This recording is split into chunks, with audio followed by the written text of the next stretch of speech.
Hello, Magic Casters of all shapes and sizes. My name is Chance, and welcome to the 78th episode of our first level spell series. Today we're going to be taking a look at one of the newest spells in Dungeons & Dragons 5e. We're going to be taking a look at Magnify Gravity. This is usable by the all-new, all-fresh, and all-sleek and stylish Graviturgy Wizard, and it is found in the Explorer's Guide to Wildmount. This is a super cool book. I'd highly recommend you get it. In any case, let's check out the mechanics so we know exactly what we're talking about. Your damage is 2 die 8 plus an additional die 8 per slot level above first. So if you cast it as a second level spell, it would be at 3 die 8, etc. The effect at a glance is as followed. On a failed save, creatures within the affected area take full damage and half their speed. Objects in the area need a strength save to pick up. It's a strength save versus your spell DC, by the way, in case you didn't know.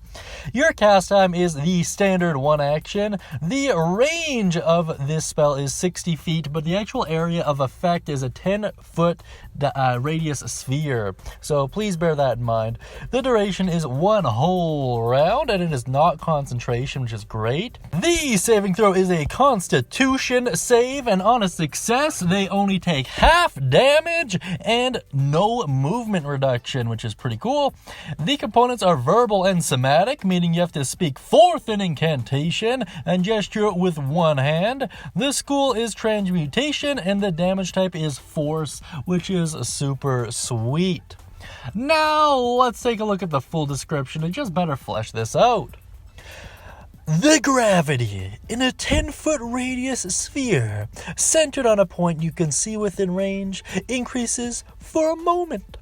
Each creature in the sphere on the turn when you cast the spell must make a Constitution saving throw. On a failed save, the creature takes 2 die 8 force damage, and speed is halved until the end of its next turn. On a successful save, a creature takes half as much damage and suffers no reduction to its speed.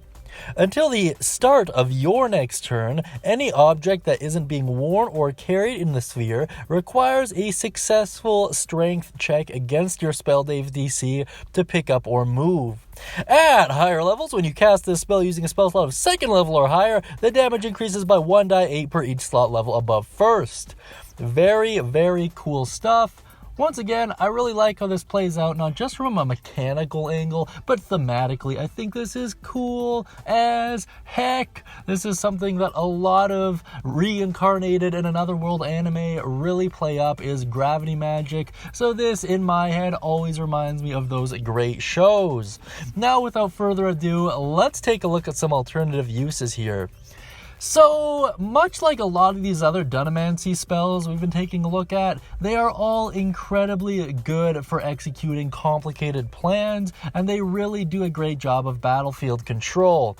Along that exact same vein of thought, you could actually use this to sabotage many mechanical processes. For example, mining or excavation could be grinded to a halt by this spell by just essentially breaking a machine using it, because that increased gravity once again, and technically it's an object that isn't being worn or carried, so it would still be affected by it, which would be really great.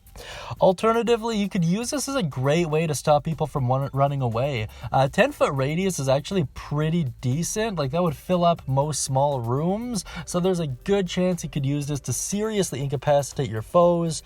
And in addition, you could just use this to wreak absolute chaos. For example, let's say you're infiltrating an alchemy lab and you just want to cause some hell. Cast this in one of the rooms filled with potentially volatile chemicals and just run away as fast as possible. I think it would be absolutely hilarious.